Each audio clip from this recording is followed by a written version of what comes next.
그러므로 사랑을 받는 자녀같이 너희는 하나님을 본받는 자가 되고 그리스도께서 너희를 사랑하신 것 같이 너희도 사랑 가운데서 행하라. 그는 우리를 위하여 자신을 버리사 향기로운 제물과 희생 제물로 하나님께 드리셨느니라. 우리가 삶을 살아오면서 후회하는 일이 마음에 자리 잡고 있는 것이 있어요. 생각해봐도 후회되는 일들이 있습니다.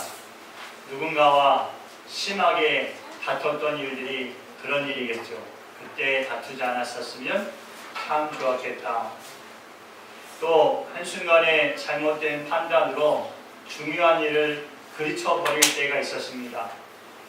그 일만 아니었으면 우리의 인생의 방향이 또 달라질 수 있었을 텐데, 또 우리가 잠깐의 실수로 내가 다치거나 상대를 다치게 해서 고통을 준 일이 있을 것입니다. 이런 일들이 우리의 삶 속에 깊은 후회로 자리 잡게 되죠. 그러나 여러분, 이런 일들보다 우리 인생의 삶의 전체에 걸쳐서 더 큰 영향을 미치는 일이 있습니다. 태어나면서부터 오늘까지, 또 앞으로 우리의 인생의 전반에 걸쳐서 우리의 삶에 큰 영향을 미치는 일이 있어요. 우리가 어떤 삶을 살아가야 될지 그것을 결정해주는 중요한 일이 있습니다. 그것은 사랑이에요. 아이가 태어나기 전부터도 아이는 사랑 아래서 자라나게 됩니다. 엄마의 뱃속에 있을 때부터 아이는 이 엄마의 사랑을 받고 자라나게 돼요. 엄마의 이 심리적인 상태가 아이에게 영향을 미칩니다. 아이의 성품에 영향을 미치는 거예요. 죄 중에 태어났다라는 말씀을 써요.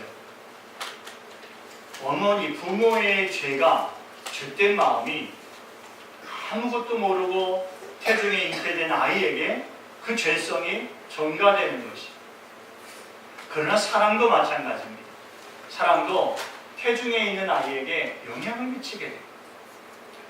이 태중의 아이는 엄마의 말과 행동들, 마음의 씀씀이들, 이런 것들로 인해서 영향을 받고 자라나게 되죠. 이 아이가 태어나요. 아이가 태어나면 그때부터는 더 큰 영향을 받습니다. 부모의 말을 배우고 행동을 배우면서 아이는 이 부모의 사랑에 영향을 받아요. 이 심리학자들이 그런 얘기해요. 어머니의 품에 안겨서 어머니의 젖을 빨고 어머니의 심장의 고동 소리를 듣고 자란 아이는 안정적이라는 것이에요. 성품이 온유해진다는 거예요. 그런데 우유뽕을 잡고 위태위태하게 젖을 빨던 아이는 안정적이지 못하다는 것이에요. 쉽게 마음의 상처를 받아요. 그리고 너무나 쉽게 화를 내고 작은 일에도 스트레스를 받고 경쟁심이 많은 그런 아이로 자라나게 되죠. 부모의 사랑은 자녀에게 있어서 마음의 힘입니다. 인생을 살아갈 능력이 되는 것이에요. 이게 사랑입니다. 청소년들이 우발적인 사고를 일으킬 때가 있습니다. 또 저 어린 나이인데도 악한 마음을 가지고 죄를 지을 때가 있어요. 그리고 붙들려서 재판을 받으러 갑니다. 근데 그 자리에 같이 가는 사람이 있어요. 누구예요? 부모님들이에요. 아이가 죄를 졌는데 부모가 같이 가요. 왜 그럴까요? 아이를 잘못 양육한 책임이 부모에게 있기 때문에 그래요. 한 유명한 재판관이 있어요. 청소년들을 이렇게 재판하는 판사. 그 판사는 아이들에게 형량을 선고하기 전에 꼭 부모의 잘못을 지적합니다. 당신이 그렇게 해서 자녀들이 이렇게 된 거라고. 부모의 삐뚤어진 양육 태도, 잦은 싸움, 부모의 비양심적인 행동들, 이기적인 행동들, 이런 것들을 보고 자란 아이들은 잘못된 길로 갈 수밖에 없는 것이, 아이들에게 사랑의 영향을 끼치지 못하고 악한 영향을 끼치게 된 것이에요. 그러나 여러분, 다른 일도 있습니다. 정말 부모가 아끼는 마음으로 자녀를 양육해요. 그런데도 이 자녀들이 그 부모의 사랑을 깨닫지 못하고 잘못된 길로 빠져버리는 경우가 종종 있습니다. 그러니에도 불구하고 부모는 그 책임을 회피할 수가 없어요. 나는 온전한 사랑을 주었습니다 하는데도 자녀가 잘못된 길로 가요. 부모의 책임은 뭘까요? 부모예요. 그게 책임인 거예요. 내가 온전한 사랑을 다 주었다 해도 그 아이가 잘못된 길로 간 그것을, 그 책임을 면치 못해요. 부모이기 때문에. 그러나 여러분, 부모가 자기 자녀를 충분히 사랑하지 못하고 살아갈 수밖에 없는 것이 오늘날의 현실이에요. 우리가 우리의 사랑을 다 모든 일에 자녀에게 넉넉히 부어줄 수 있다면 좋겠지요. 그러나 우리의 삶이 오늘날의 현실이 그렇지 못합니다. 부모님들도 사랑을 배우지 못하고 살았어요. 부모님들도 가난 속에서 살았고 어려운 환경 상황 속에서 자라나셨어요. 그 인생이 고난이었고 고통이었고 팍팍했습니다. 그래서 그 자녀들이 자라는 동안 사랑을 충분히 주지 못한 것이 이 대한민국의 현실입니다. 그러나 여러분, 우리가 하나님을 아버지라 부르지 않습니까? 우리에게는 하나님 아버지가 계십니다. 우리를 큰 사랑으로 품어주시고 그 사랑을 모든 시간마다 때마다 일마다 우리에게 부어주시고 나시는 하나님 아버지가 계십니다. 우리를 지으실 때 흙으로 톡톡톡톡 빚으신 것이 아니요, 하나님은 사랑으로 우리를 지으셨어요. 그리고 우리에게 하나님의 사랑을 부어주시고 사랑으로 우리를 인도해 주시고 사랑으로 우리를 구원하시기까지 하나님의 사랑은 끊임이 없습니다. 하나님 우리를 지으실 때요, 무엇을 따라 지으셨습니까? 하나님의 형상과 모양을 따라서 지으셨어요. 우리가 눈으로 보고 귀로 듣고 손으로 잡아주고 끌어줄 수 있어요. 하나님도 역시 마찬가지십니다. 하나님도 사랑의 눈길로 우리를 바라보십니다. 사랑의 귀를 열어서 그 자녀의 음성을 들으시고 사랑의 손길을 내밀어 우리를 붙들어 주시며 사랑의 손길로 우리를 이끌어 주시는 분이 하나님이신 줄을 믿습니다. 뿐만 아니에요, 우리들의 마음에 하나님의 사랑을 넣어주셨어요. 하나님의 사랑을 우리에게 부어주셨습니다. 하나님의 성품을 닮아가게 하신 것이, 세상 벌레만도 못한 인간이지만 우리의 마음 안에 하나님의 그 고귀한 사랑을 우리 안에 넣어주신 것이에요. 그리고 온전한 사람이 되게 하신 것이에요. 하나님의 이 가장 핵심적인 성품인 사랑이 우리에게 결핍된다면 우리가 어떻게 될까요? 하나님이 지으신 사람의 모습과는 전혀 다르게 살아갈 수밖에 없는 거예요. 오늘날에 뉴스에 나오는 흉악한 사람들이 있습니다. 정말 흉악한 사람들이에요. 왜 그렇게 됐을까요? 하나님의 사랑이 결핍되었기 때문에 그렇습니다. 우리가 다른 사람입니까? 우리도 다르지 않습니다. 우리 안에 하나님의 사랑이 있지 않으면 우리는 똑같이 살아갈 수밖에 없어요. 다투게 되지. 사람을 죽이기까지 다투고, 시기하며 죽이기까지 시기해, 분내고 당을 짓고 비방하고 수근거리고 거만하고 무질서하고, 여러분 이렇게 살아갈 수밖에 없는 원인은 하나님의 사랑이 결핍되었기 때문에 그렇습니다. 하나님의 사랑을 알면 또 그 사랑 안에 살아갈 줄 알면 우리는 온전한 사람이 되는 것입니다. 마태복음 5장 48절 말씀에 이렇게 말씀하셨어요. 시작. 그러므로 하늘에 계신 너희 아버지의 온전하심과 같이 너희도 온전하라. 하늘에 계신 하나님의 온전하심처럼 너희도 온전하라. 하나님께서 내가 거룩하니 너희도 거룩하라. 여러분 우리가 어떻게 온전해질 수 있습니까? 무엇으로 온전해질 수 있어요? 골로새서 3장 14절 말씀에 이렇게 말씀하셨어요. 시작. 이는 온전하게 매력됩니다. 무엇이 우리를 온전하게요? 사랑이요. 우리 안에 부어주셨던 그 하나님의 사랑을 우리가 회복하고 그 사랑 안에 살고 그 사랑 안에 거하면 우리는 온전한 사람이 되는 것입니다. 하나님은 사랑이십니다. 그러나 여러분, 하나님이 사랑이심을 알지 못하면, 하나님이 어떤 분이신지 알지 못하면 하나님의 사랑도 헤아릴 수 없는 것입니다. 말라기 1장 2절과 3절 말씀에 하나님께서 이스라엘을 특별히 사랑하셨다는 것, 하나님의 자녀와 백성들을 특별히 사랑하셨다는 것이, 하나님께서 여러분들을 특별히 사랑하셨다는 것이, 남들에게 주지 않은 은혜, 남들에게 베풀지 않은 사랑을 특별히 베풀어 주셨어요. 그런데 이스라엘이 생각하기를 하나님이 어떻게 우리를 사랑하셨나이까 한다는 거예요. 많은 사람들이요, 하나님의 사랑을 받지만 하나님의 사랑을 깨닫지 못합니다. 그래서 하나님께 원망하고 하나님을 시비하고 하나님을 욕하며 하나님을 조롱하고 그렇게 살아갑니다. 만약 여러분, 우리가 하나님의 사랑을 받지 못했다면 우리가 어떻게 됐을까요? 룻기 말씀을 보십시오. 욥의 고난을 보십시오. 모든 자녀를 잃어요. 왜요?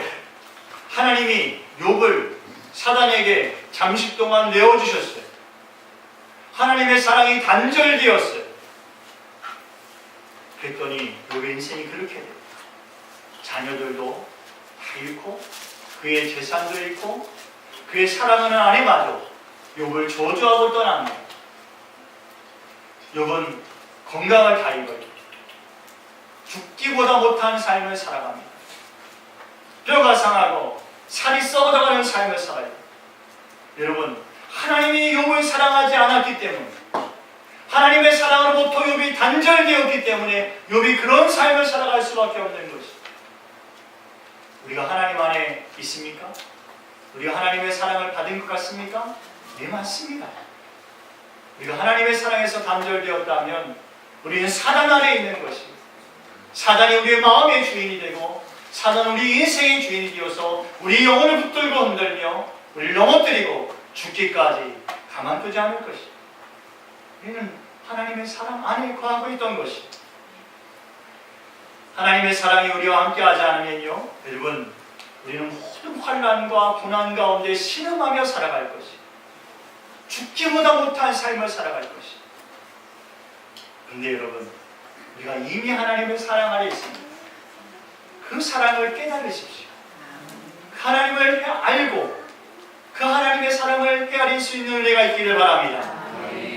부모가 아무리 사랑을 주어도요, 잘못된 길로 가는 아이들이 있습니다. 그리고 아이들이 그렇게 말해요. 당신이 언제 나를 사랑했냐? 당신이 나를 낳아놓기만 했지 이제 나를 사랑했냐? 이렇게 말을 해요. 자기가 원하는 대로 자기의 뜻을 이루어주지 않는다고 부모를 원망하는 아이들이 있어요. 엄마, 핸드폰 바꿔주세요. 안 바꿔줘. 언제 부모님이 엄마가 나를 사랑했냐?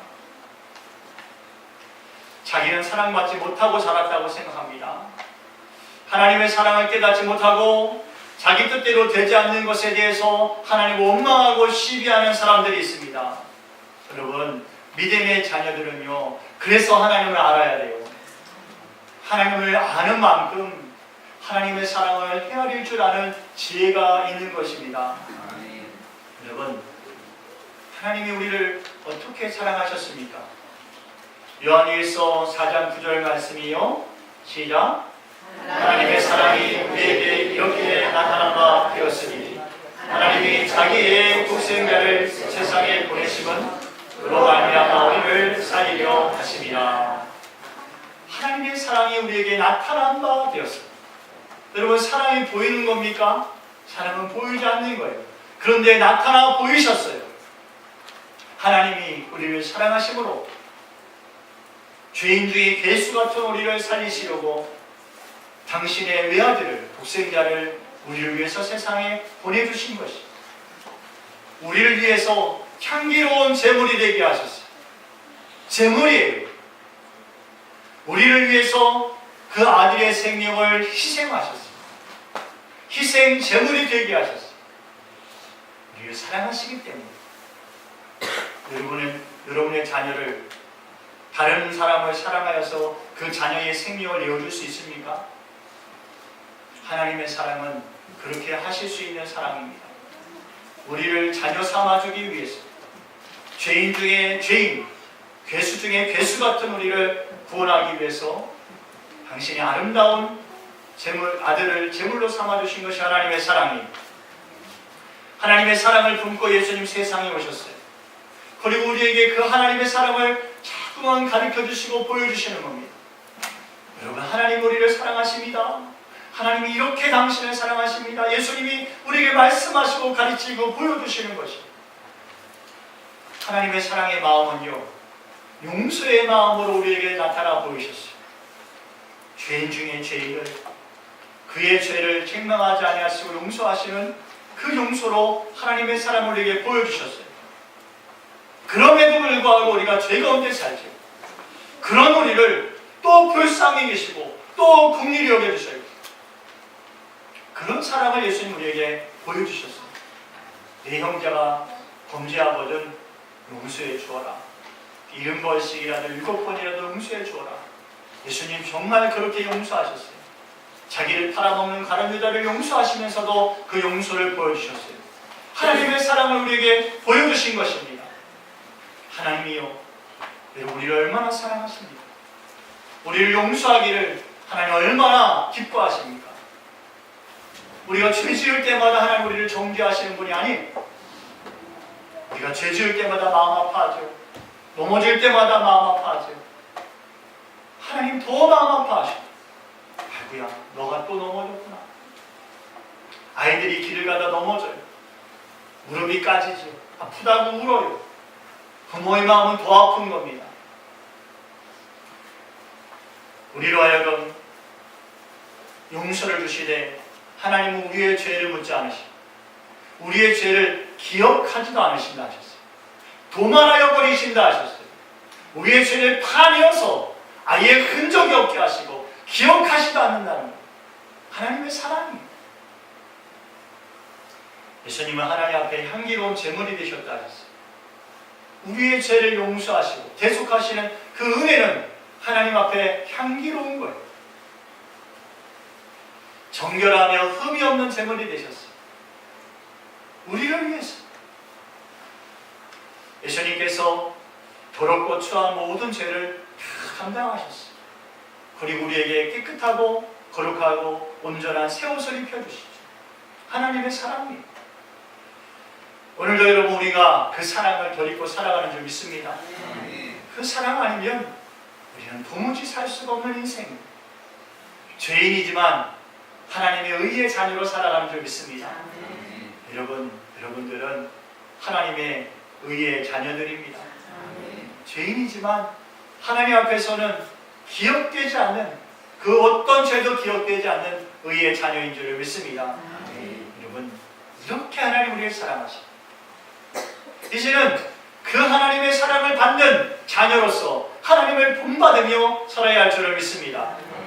하나님께서 아무 대가 없이 우리를 사랑하시고 또 형제를 용서하시는 우리를 용서하시되 우리의 죄를 기억지 아니하시는 것처럼 우리들도 우리의 형제를 사랑하되 그들의 허물을 기억지 않는 그런 사랑으로 살아가야 할 줄을 믿습니다. 누가 이렇게 할 수 있습니까? 누가 정말 용서받을 수 없는 자격이 없는 형제를 끊임없이 사랑할 수 있습니까? 끊임없이 용서할 수 있습니까? 하나님의 사랑을 받은 자입니다. 하나님의 사랑을 받고 그 사랑을 헤아리며 감사하고 감격하는 사람만 용서받을 수 없는 형제를 용서하고 그를 품어주며 아껴주게 되는 줄을 믿습니다. 하나는 아이가 가게 앞에 서성이면서 그 눈깔 사탕 하나가 먹고 싶어가지고 그 가게를 떠나지 못해요.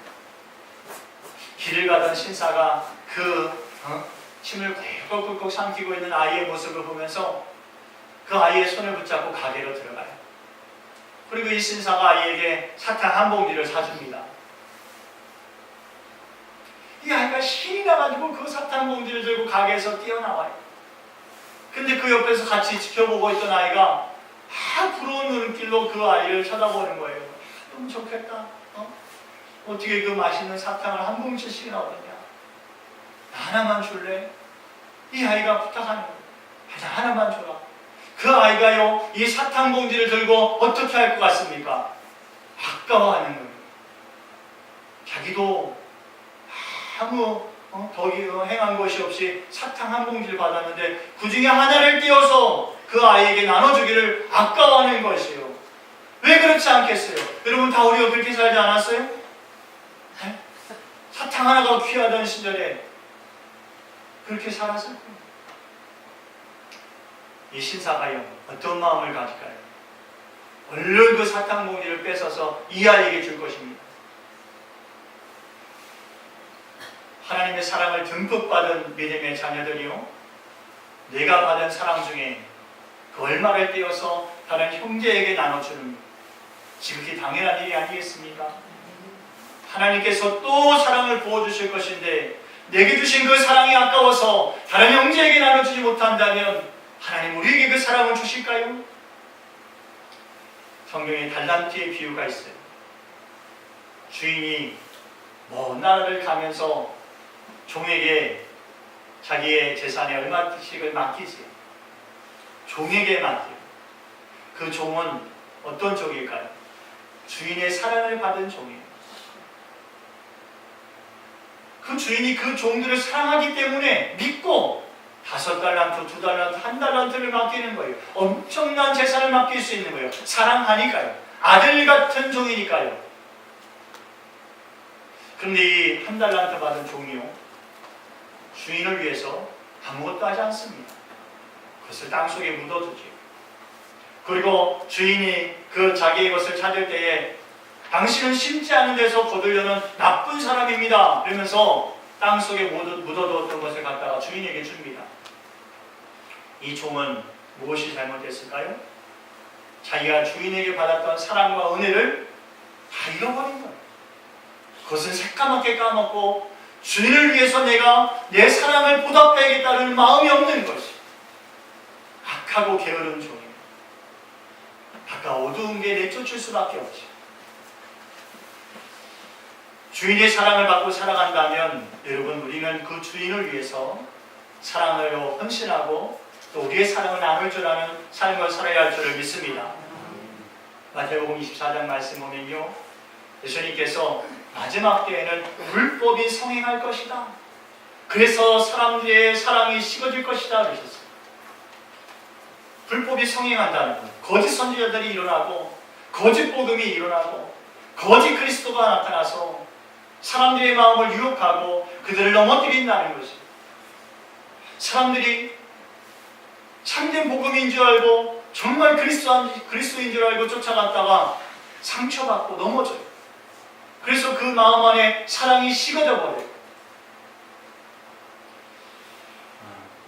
예수님이 우리를 용서하시고 사랑하신 은혜보다 우리가 우리의 감정을 앞세우고 남을 경계하기를 서슴지 않는 마음으로 살아가게 되는 것은요, 거짓 복음이 그 안에 있기 때문에. 우리 안에 정말 예수님의 복음이 있다면 우리는 남을 위해서 섬기며 살아가는 삶이 기쁘고 감사한 일일 것이에요.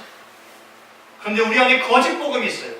하나님이 우리를 사랑하신다고만 생각하고 우리는 그 사랑을 나누지 않아도 된다고 생각을 해요. 거짓 복음이에요. 그러니 사랑이 식어져가지고. 그러나 어떤 사람이 끝까지 살아남을까요? 그 마음은 정말 하나님의 사랑을 간직한 사람, 그 은혜를 헤아릴 줄 알고 그 사랑을 나누며 살아가는 성도는 끝까지 남아서 구원의 자리에 이르게 되는 줄을 믿습니다. 네. 말씀을 정리하고 마치겠습니다. 여러분, 우리가 부모님의 사랑을 충분히 받지 못하고 자라났을 수도 있습니다. 부모의 사랑을 받고 자라났을지라도 우리가 스스로 불길한 길로, 불의한 길로 걸려서 하나님의 사랑을 외면하고 자랄 수도 있습니다.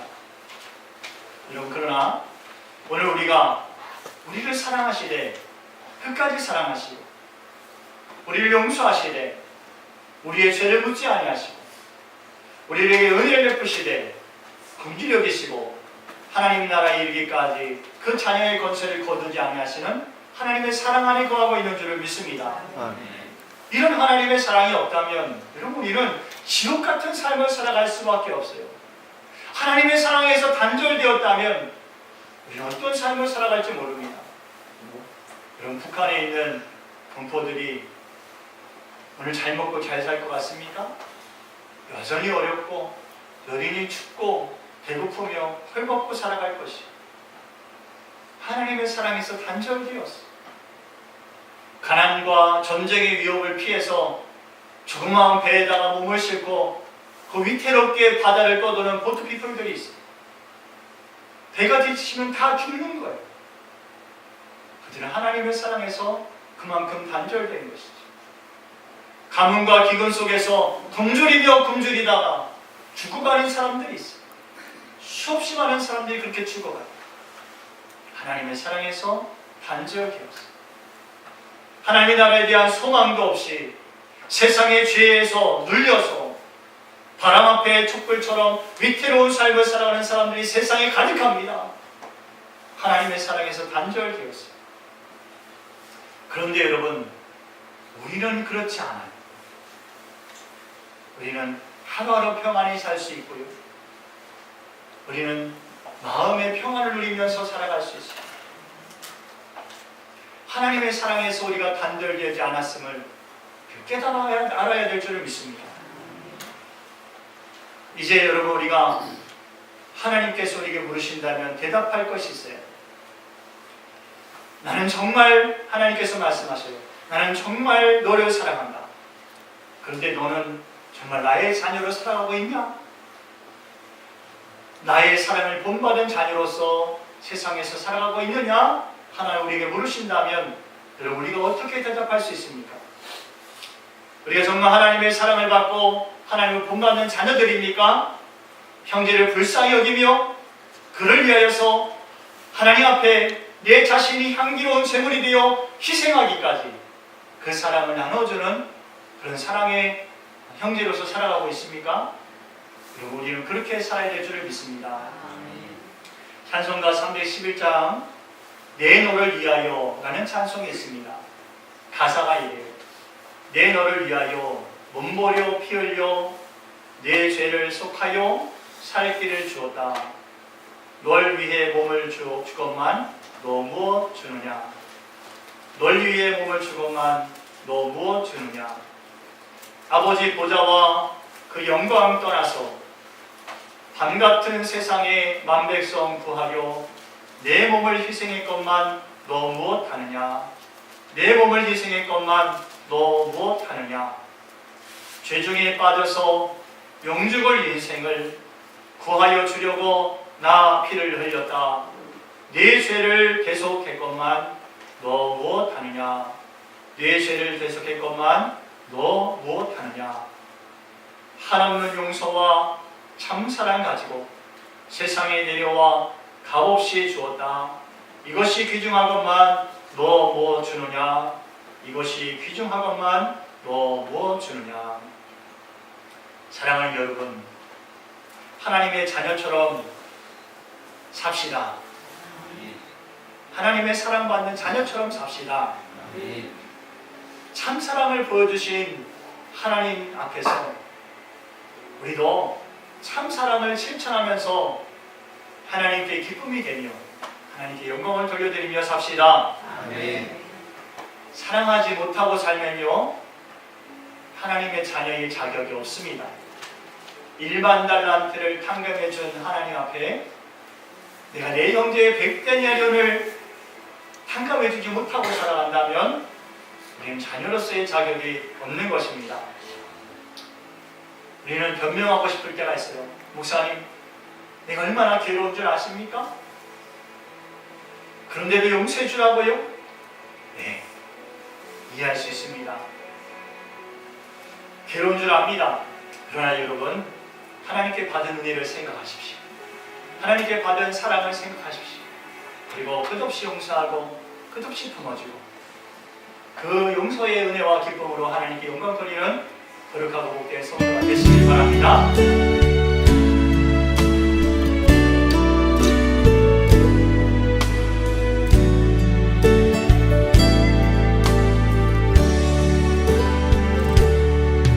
나의 피난처 예수 의지해요.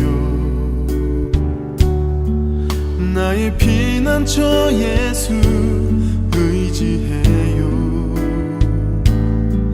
나의 가는 길에 거센 바람 몰아쳐와도 나의 피난처 예수 의지해요. 나는 영원히 주님 사랑해요. 나는 영원히 주님 사랑해요. 세상 어떤 것도 나의 삶